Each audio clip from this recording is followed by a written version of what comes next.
जय माता दी। हिंद भास्कर प्रस्तुत करते हैं नवरात्रि विशेष। आज नवरात्रि का 8वां दिन है। आप सभी का माता महागौरी कल्याण करें। हिंद भास्कर अपने YouTube चैनल पर लगातार नवरात्रि विशेष का प्रसारण कर रहा है। इसमें हमारा साथ दे रहे हैं आचार्य धीरेन्द्र मनीषी जी। आइए जानते हैं आचार्य धीरेन्द्र मनीषी जी से देवी के 8वें स्वरूप महागौरी के विग्रह के बारे में। महागौरी को सादर नमन। माँ का अष्टम विग्रह, माँ का अष्टम स्वरूप इस नवरात्रि में माँ महागौरी के रूप में जाना जाता है।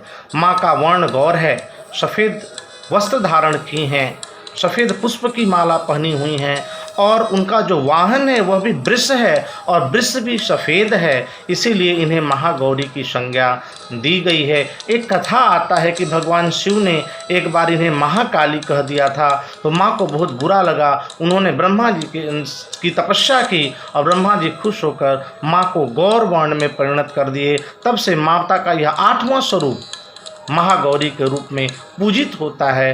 माँ की 4 भुजाएं हैं, एक भुजा अभय मुद्रा में, एक भुजा वर मुद्रा में, एक भुजा में डमरू और एक भुजा में माँ त्रिशूल धारण करती हैं। वृषभ पर आरूढ़ होने के चलते इन्हें वृषारूढ़ा भी कहा गया है और श्वेत वस्त्र आदि धारण करने के कारण इन्हें श्वेतांबरा या श्वेतांबरधरा की संज्ञा से भी अभिभूत किया जाता है। महागौरी का पूजन विशेष कामनाओं के लिए होता है और वह उस कामनाओं की पूर्ति करती हैं। किसी भी तरह का असंभव काम है, माँ महागौरी के शरण में जाइए तो वह असंभव काम संभव में परिणत हो जाता है। साथ ही साथ किसी भी तरह की गलतियां आपसे अपने जीवन में होती हैं, आप गलत रास्ते पर जाते हैं तो माँ के शरण में जाएं तो माँ आपको आपके जीवन में उचित मार्ग प्रशस्त करती हैं। साथ ही साथ माताओं और बहनों के सौभाग्य प्राप्ति के लिए भी माँ का पूजन माताओं बहनों को करना चाहिए। पति आदि का अगाढ़ प्रेम यदि चाहिए तो आप महागौरी के शरण में जाएं। माँ की कृपा से पति का प्रेम आपको जीवन पर्यंत मिलते रहेगा। साथ ही साथ यदि इस तरह की बाधा समझ में आ रही हो जो परिलक्षित न हो पा रहा हो तो आप एक जलदार नारियल लें और आज इस अष्टम दिवस पर अपने सर से नारियल को घुमाकर और बहते जल में प्रवाहित कर दें तो चाहे किसी भी तरह की बाधा हो, माँ की कृपा से वह उस बाधा से आप मुक्त हो जाते हैं। के इस माँ का विग्रह महागौरी को प्रसन्न करने के लिए आप नारियल जरूर अर्पित करें। साथ ही साथ हलवा, मिठाई और माँ को खीर का नैवेद्य अत्यंत पसंद है।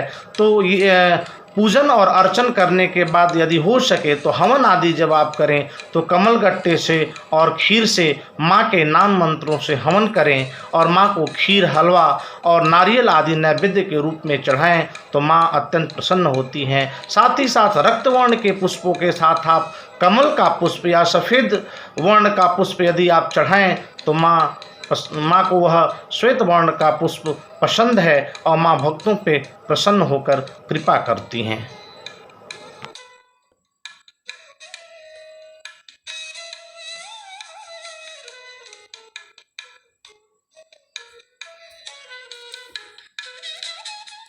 हमारे कार्यक्रम को सुनने, उसमें प्रतिक्रिया करने, उसे पसंद करने और उसे शेयर करने के लिए आप सभी का बहुत बहुत धन्यवाद।